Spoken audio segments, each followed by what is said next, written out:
how can a simple mass-produced piece of metal become an icon? It sounds kind of weird, doesn't it? But today we're doing a deep dive into a tool that, well, if you spent any time building certain models, especially back in the 80s and 90s, you'll recognize it instantly. Yeah, we're talking about Tamiya Corporation. Mm. Most people know them for models, sure, but they actually started way back in 1946 as a sawmill. A sawmill, really? Yeah, a lumber company.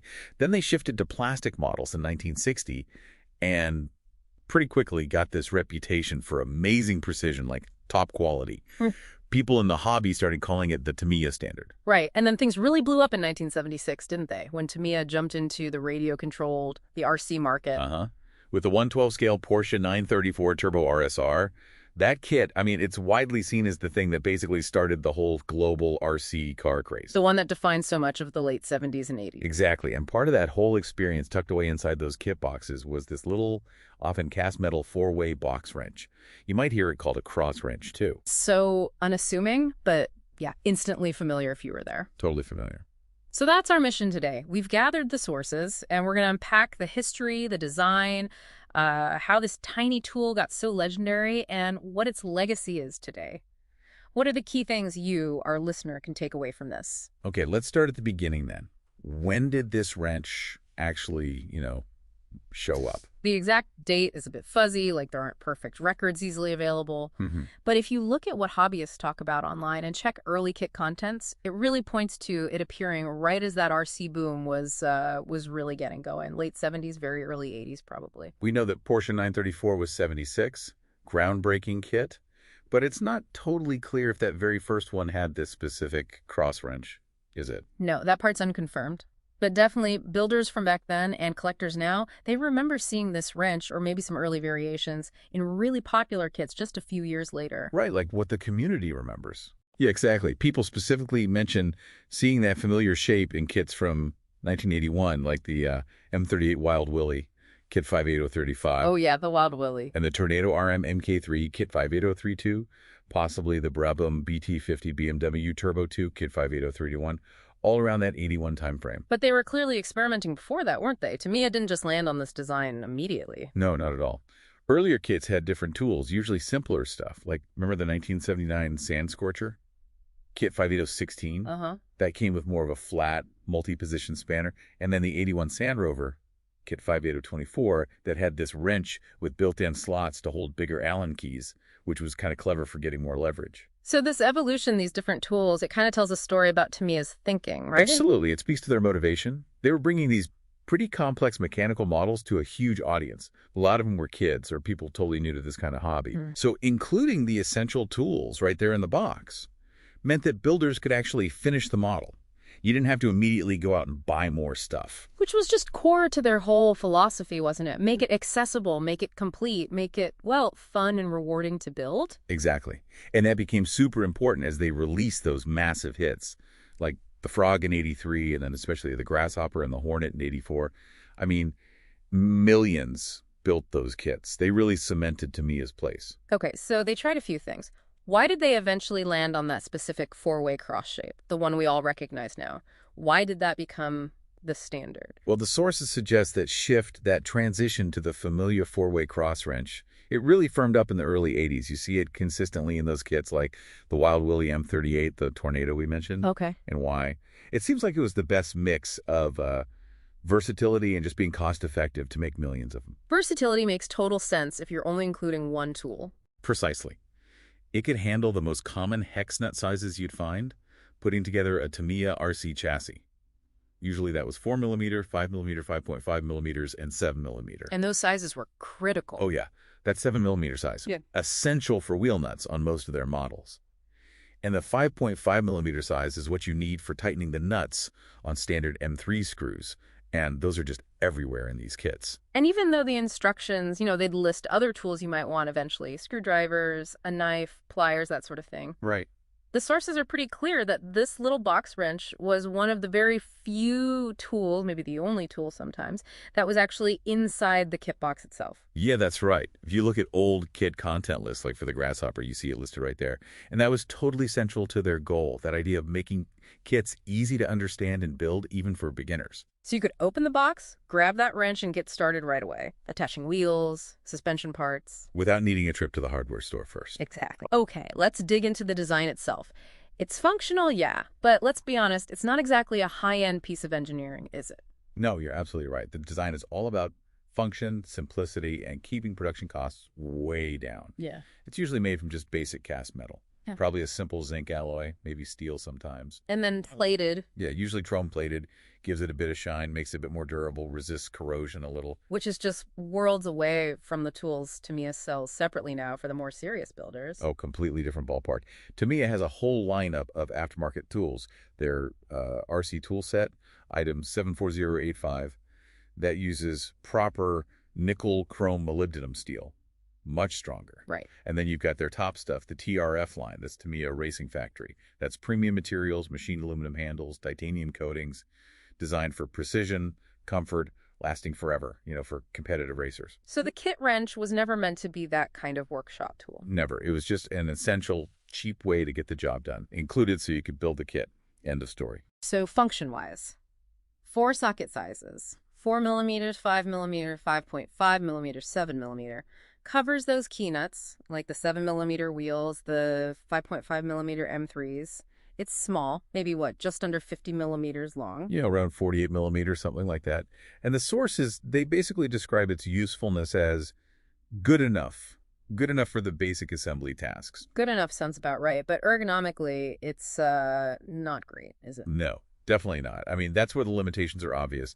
It's small, the shape is super basic cast metal, it's not comfortable for long building sessions, can be a bit fiddly, and you don't get much leverage. And there's that one complaint you hear all the time, right? Getting into tight spaces. Yes, that comes up constantly from builders. The walls of sockets themselves are relatively thick, and the chrome plating might even add a tiny bit more thickness. Okay. So that makes it really hard, sometimes impossible, to get onto nuts that are sunk down deep, like inside some wheel designs or buried in complex suspension parts. And just so we're clear on names, people in the hobby usually call this a box wrench, or maybe cross wrench, or four-way wrench, right? Not usually a T-tool. That's correct. Cross wrench is probably the most descriptive, given that iconic shape. Look, the whole design idea was always that balancing act. Yeah. Give just enough function so someone could build the kit. But keep it super cheap to make and include. Exactly. Which leads to that kind of fascinating paradox, doesn't it? It's this low-cost, almost disposable item. It wasn't comfy to use, wasn't built to last forever under heavy use. But people love it. It became cherished, nostalgic. Totally. Its limitations, in a funny way, they're part of its charm, part of its whole story. Okay, so it's simple, it's cheap, it has limits, it came in the box. How on earth did that become iconic? It wasn't some amazing new invention. Well, its iconic status, it doesn't come from being the best tool. Yeah. It comes from just how incredibly widespread it was and its role in a really important experience for a lot of people. Just the sheer numbers, you mean? The sheer volume. Exactly. Think about how many Tamiya RC kits were sold during that 80s and 90s boom. Millions upon millions. And pretty much every single one, or nearly everyone, had this wrench inside. So every hobbyist back then had one, and then got another with the next kit and another. Yeah, you ended up with a little pile of them pretty quickly. I can totally picture that feeling, though. Opening a brand new Tamiya kit, the smell of the plastic and rubber, and seeing that little silver cross shape in the parts bag, it was like part of the ritual. Exactly. It wasn't just a tool they threw in. It was this integral hands-on piece of the famous Tamiya experience. You use this specific object, this wrench, to turn that box of parts into a real working RC car. Right.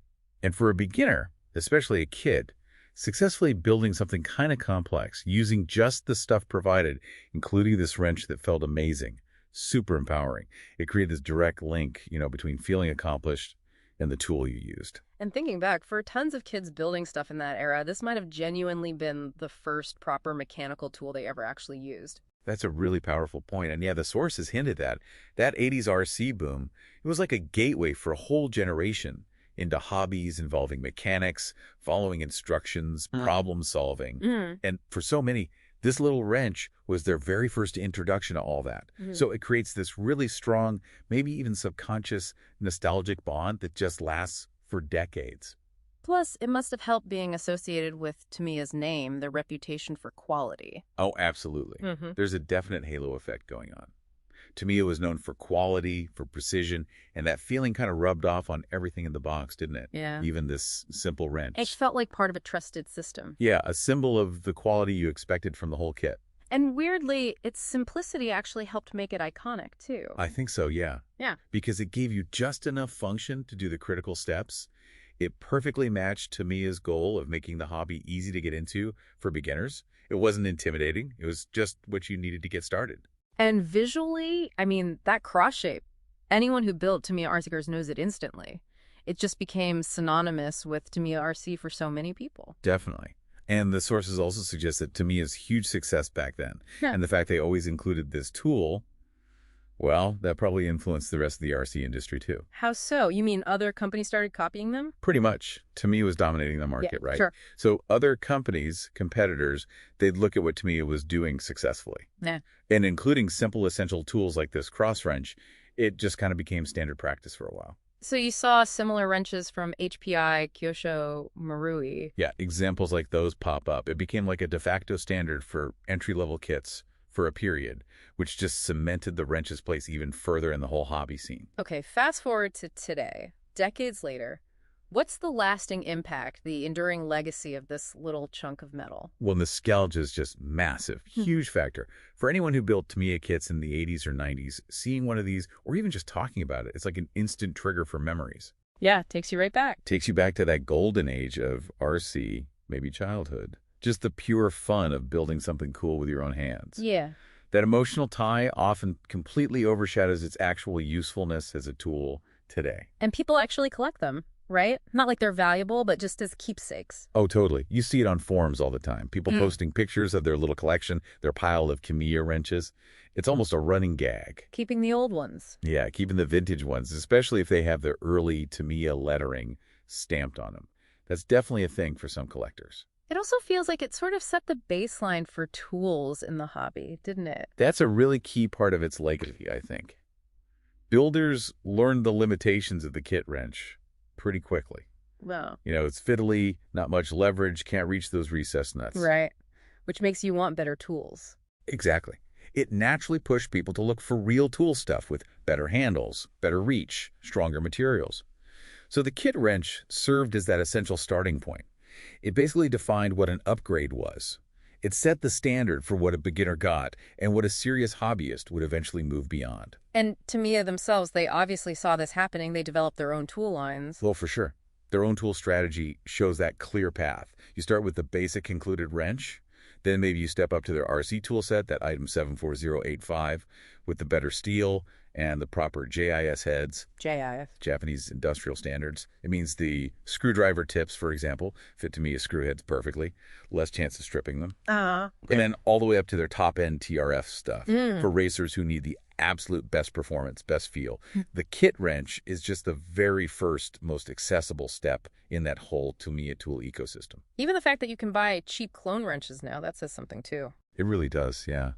The fact that there are tons of inexpensive copies out there, often not even as good quality as the original Tamiya one, it just shows how widely recognized that original design was. Yeah. And how people still see it as having some basic utility. And incredibly, they still put them in some kits today. Yeah, they do. A lot of the re-release kits, the classic models brought back, and many entry-level kits, they still come with a basic cross wrench or something very similar. Wow. Part of it's definitely tradition, tapping into that nostalgia, but it's also still about keeping that fundamental accessibility, letting new builders, a new generation, have that simple, satisfying experience of building right out of the box, using a tool that's not all that different from the one their parents might have used 30 or 40 years ago. So let's circle back to where we started. How does this simple, mass-produced tool, one we know isn't perfect, become such an icon? It wasn't amazing tech, wasn't super ergonomic. It came about because it was necessary, right? It provided the absolute minimum needed to empower builders, to let them succeed. But it became more than just functional because it got so deeply tied into a hugely popular hobby, connected to a brand people trusted, and was part of this powerful shared experience of building. Its importance really goes way beyond just tightening nuts, doesn't it? It was about unlocking creativity, learning new skills, just having fun for millions of people. Yeah, it perfectly represents that Tamiya philosophy, extending that idea they have first in quality around the world, to the whole hands-on process of building itself. The power of those moments, right? Sitting there with the Tamiya kit, maybe struggling a bit with that little wrench to get a wheel nut tight or attach a suspension arm. It really highlights how even the most seemingly ordinary things, the stuff that just comes in the box with experiences that shape us, can end up holding so much personal meaning. So here's something for you to think about. Consider how those simple, unassuming objects from your own past, those included tools or components, the things that helped you figure something out or achieve something, how they can become these powerful anchors, connecting you right back to those moments and maybe even to the brands that helped make those experiences happen.